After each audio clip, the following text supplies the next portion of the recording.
Assalamualaikum warahmatullahi wabarakatuh. Alhamdulillahil malikid dayyan, al-karimil mannan, ar-rahimir rahman, allazi khalaqal insa wal jan. Ashhadu an la ilaha illallah wa ashhadu anna Muhammadan abduhu wa rasuluh. Allahumma salli ala Muhammad sallallahu alaihi wa ala alihi wa sallama tasliman katsira. Amma ba'du ayyuhan nas, usikum bitaqwallah la'allakum turhamun. Qala Allah ta'ala fil Qur'anil Karim, a'udzu billahi minasy syaithanir rajim. Bismillahirrahmanirrahim. Walillahi 'alan nasi hajjul baiti man istata'a ilaihi sabila. Sadaqallahul azim. Ma'asyiral muslimin rahimakumullah, jamaah Jumat yang dimuliakan Allah, mari kita awali khutbah hari ini dengan mengucapkan syukur alhamdulillah atas nikmat yang telah Allah berikan kepada kita, bisa berkumpul di sini melakukan salat Jumat berjamaah yang kita awali dengan khutbah.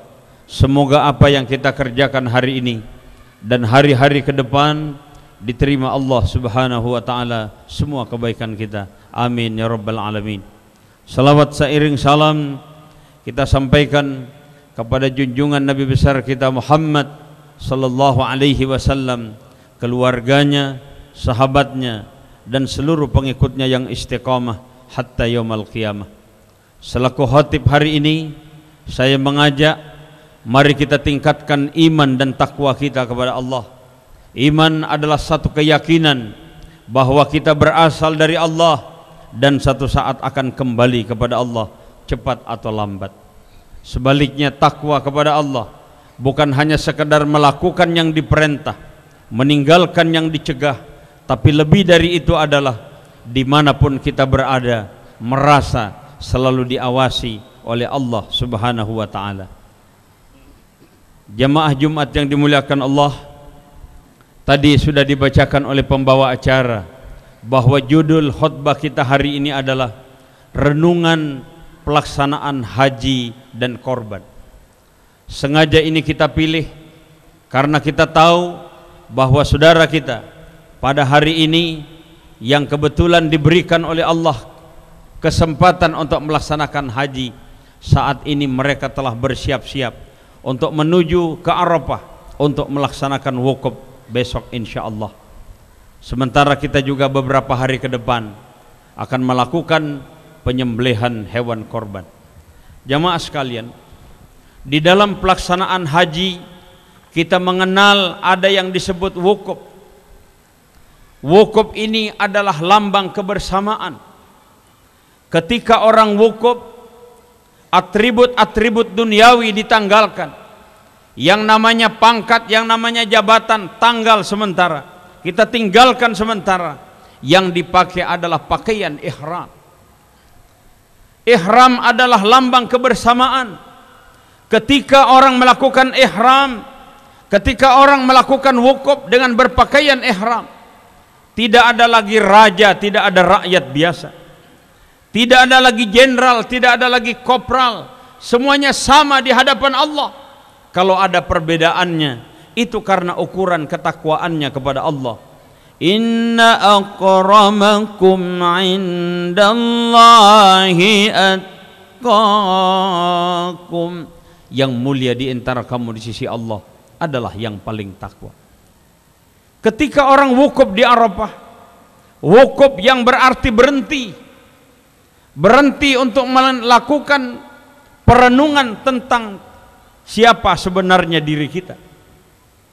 Karena itu ketika orang wukuf dan bahkan ketika mengucapkan kalimat talbiyah, labbaik Allahumma labbaik, labbaik la syarika laka labbaik, innal hamda wan ni'mata laka wal mulk la syarika lak. Makna dari kalimat ini labbaik Allahumma labbaik, aku penuhi panggilanmu ya Allah. Labbaika la syarika laka labbaik, aku penuhi panggilanmu ya Allah, tidak ada sekutu bagimu. Innal hamda, sesungguhnya pujian, saya dipuji orang karena saya punya pangkat, saya dihormati orang karena saya punya jabatan. Bayangkan ketika kita tidak lagi punya pangkat dan jabatan, apa orang masih mau hormat dan peduli kepada kita?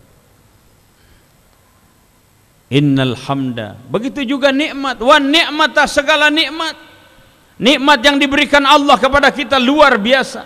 Dari pagi kemudian sampai kita tidur lagi, tidak terhitung nikmat yang Allah berikan kepada kita.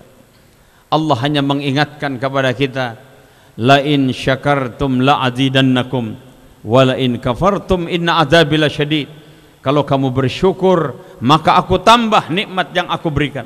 Tapi kalau kamu kufur nikmat, maka balasanku amat pedih. Jadi karena itu ketika orang wukuf di Arafah, wukuf adalah lambang kebersamaan. Berikutnya ketika orang melaksanakan haji, ada yang disebut tawaf. Tawaf yang berarti mengelilingi Ka'bah 7 kali. Tawaf adalah lambang keterikatan. Keterikatan antara kita sebagai hamba dengan Allah sebagai Khalik. Karena itu ketika orang tawaf, tidak ada lain ucapan dan bacaan kecuali puji-pujian kepada Allah. Subhanallah walhamdulillah wala ilaha illallah wallahu akbar wala haula wala quwwata illa billahil aliyyil azim. Maha suci Engkau ya Allah, subhanallah walhamdulillah, segala puji bagimu ya Allah. Subhanallah walhamdulillah wala ilaha illallah wallahu akbar. Tidak ada Tuhan kecuali Allah, Allah yang maha besar. Wala haula wala quwwata illa billahil aliyyil azim. Tidak ada daya dan kekuatan kecuali kekuatan dari Allah Subhanahu wa ta'ala.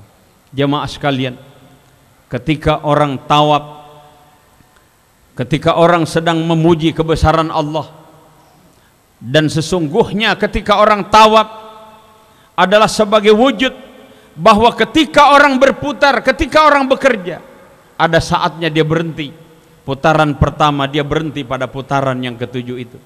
Itu adalah makna kehidupan kita. Betapa kita harus berhenti, betapa kita harus beristirahat. Tidak selamanya kita harus bekerja. Karena itu Allah telah memberikan kesempatan kepada kita untuk memaknai kehidupan ini. Ketika kita sholat duhur, kemudian ada saatnya kita sholat asar, kemudian kita istirahat di asar, kita bekerja lagi, kemudian kita pun istirahat lalu melakukan sholat maghrib, sholat isya. Begitulah kehidupan kita. Nah, ini kita maknai ketika orang sedang melakukan tawaf, yaitu mengitari Ka'bah. Jamaah yang dimuliakan oleh Allah. Kemudian yang ketiga, ketika orang melakukan haji, ada yang disebut sa'i. Sa'i dari Safa Marwah. Sa'i yang berarti usaha. Usaha yang harus diawali dengan sofa. Sofa yang berarti bersih atau suci. Dan marwah berarti kepuasan batin. Artinya apa? Dalam kehidupan ini kita harus bekerja. Bagaimana Islam mengajarkan kepada kita, setelah Anda melakukan salat, bertebaranlah kamu ke muka bumi, cari rezeki Allah menurut keahlianmu masing-masing. Itu sering kita baca ketika melakukan salat Jumat. فَإِذَا قُضِيَتِ الصَّلَاةُ فَانْتَشِرُوا فِي الْأَرْضِ وَابْتَغُوا مِنْ فَضْلِ اللَّهِ, dan seterusnya. Selesai kamu salat, bertebaranlah kamu ke muka bumi, cari rezeki Allah. Bagaimana agama mengajarkan kepada kita bahwa sesungguhnya Islam melarang untuk kita berpangku tangan, tapi kita harus bekerja dan bekerja, menghidupi diri kita, menghidupi keluarga kita. Hidup ini memang adalah permainan. Kadang-kadang siapa yang bisa bermain di dalam kehidupan itu, dialah yang meroleh kebahagiaan. Tapi sesungguhnya permainan dan pekerjaan apa yang harus kita lakukan diawali dengan sofa, yaitu pekerjaan yang harus kita lakukan dengan niat yang suci, dengan niat yang bersih. Untuk meraihnya pun ada kepuasan batin, karena disitulah kita diajarkan dalam perjalanan menuju marwah itu. Sering kita lihat dalam kehidupan ini, orang menghalalkan segala macam cara. Oleh karena itu jamaah yang dimuliakan oleh Allah, renungan-renungan ketika orang melaksanakan ibadah haji, dan bagi kita tentunya yang tidak melaksanakan ibadah haji, ataupun mungkin bagi kita yang pernah melaksanakan ibadah haji, akan terbayang, teringat akan apa yang pernah kita lakukan ketika kita wukuf, ketika kita tawaf, dan bahkan ketika kita sa'i. Dan bahkan apa yang kita lakukan ketika sa'i, perjuangan menuju Arab dari Safa ke Marwah, itu sesungguhnya adalah menapak tilasi apa yang pernah dilakukan oleh 3 tokoh manusia, yaitu Nabi Ibrahim, Nabi Ismail, dan Siti Hajar. Ketika Siti Hajar, istri Nabi Ibrahim alaihissalam, berlari-lari untuk mencari air, diberikan kepada putranya, yaitu Nabi Ismail alaihissalam. Allahu Akbar. Sampai saat ini air tersebut telah memancar yang disebut dengan air Zam-Zam. Itu adalah kemahabesaran Allah subhanahu wa ta'ala, dan ini sesungguhnya adalah merupakan perjuangan. Karena itu kami katakan bahwa sesungguhnya sa'i adalah lambang perjuangan. Jamaah yang dimuliakan Allah subhanahu wa ta'ala, kita pun juga tahu ketika orang wukuf, ketika telah melakukan tawaf ifadah, kemudian sa'i, selanjutnya tahallul. Tahallul adalah lambang kesempurnaan. Artinya ketika orang selesai tahallul, maka sempurna ibadah yang dia sudah kerjakan itu. Tapi ada lagi yang kita kerjakan setelah orang wukuf di Arafah, yaitu melontar jumrah. Melontar jumrah sesungguhnya mengajarkan kepada kita tentang makna kehidupan. Bagaimana kita sesungguhnya melempar setan. Melempar setan adalah melempar kesetanan, artinya sifat-sifat hewania yang ada pada diri kita, kita lempar, kemudian yang muncul adalah sifat-sifat robbaniyah itu.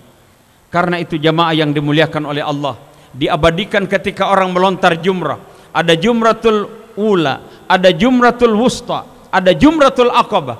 Sesungguhnya itu adalah gambaran bagaimana ketika Nabi Ismail digoda oleh iblis yang berwujud manusia. Hai Ismail, larilah engkau dari ayahmu, ini bukan perintah dari Allah. Ismail marah dan kemudian melempar iblis itu. Itu diabadikan di dalam jumratul ula. Tidak mempan dengan godaan yang diberikan kepada Nabi Ismail, dia pindah kepada Siti Hajar. Di jumratul wusta, di jumratul wusta itu. Kemudian di jumratul wusta, karena tidak mempan apa yang disampaikan oleh Siti Hajar, kemudian Siti Hajar ini pun juga melempar iblis itu, dan itu diabadikan di jumratul wusta. Kemudian tidak mempan dengan Ismail alaihissalam, kemudian Siti Hajar, lalu digoda ketiganya Nabi Ibrahim. Kemudian Nabi Ibrahim, Nabi Ismail, dan Siti Hajar melempar iblis ini. Kemudian itulah yang diabadikan di jumratul aqabah. Jamaah sekalian, beberapa hari ke depan kita akan melaksanakan Idul Korban, dan Idul Korban ini mengajarkan juga kepada kita tentang sosok 3 manusia yang luar biasa ini, yaitu Nabi Ibrahim alaihissalam, Nabi Ismail alaihissalam, dan kemudian Siti Hajar. Kita bayangkan saudara-saudara, bagaimana ketika kita punya anak, sekian lama tidak punya anak, kemudian tiba-tiba anak ini meningkat remaja, diminta untuk disembelih. Allahu Akbar. Dan itu diabadikan oleh Allah di dalam Al-Quran surat As-Saffat. Falamma balagha ma'ahu as-sa'ya qala ya bunayya inni ara bil manami anni azbahuka fanzur madza tara. Qala ya abati if'al ma tu'mar satajiduni insyaallahu minas sabirin. Ketika Ismail meningkat, menginjak remaja, maka berkatalah Ibrahim kepada anaknya, wahai anakku, aku melihat dalam mimpi aku menyembelihmu, bagaimana pendapatmu? Maka Ismail mengatakan, lakukan itu ayah, dan ayah akan melihatku termasuk orang yang sabar. Allahu Akbar.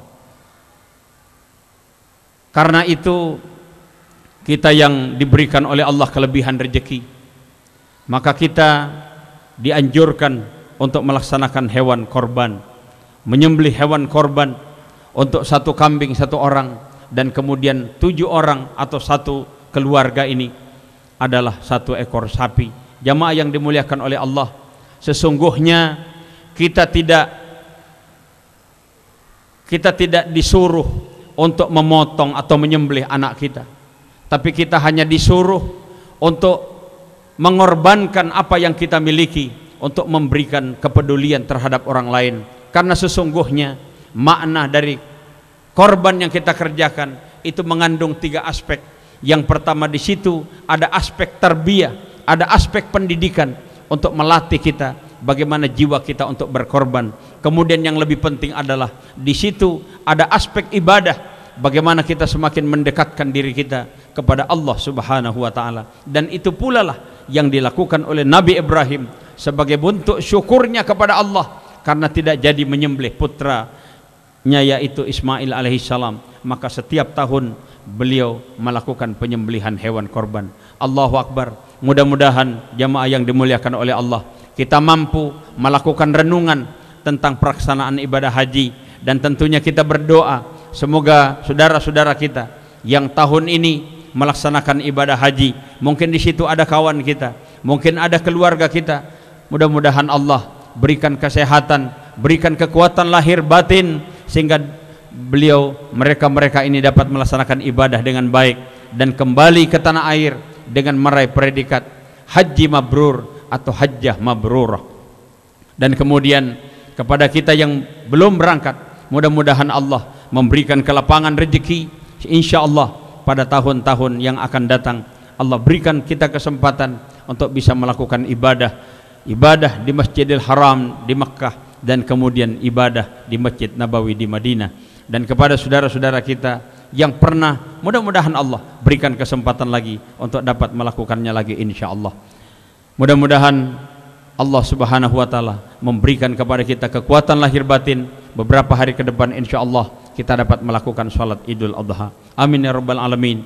Barakallahu li wa lakum fil Qur'anil azim wa nafa'ani wa iyyakum bima fihi minal ayati waz zikril hakim wa taqabbala minni wa minkum tilawatahu innahu huwal ghafurur.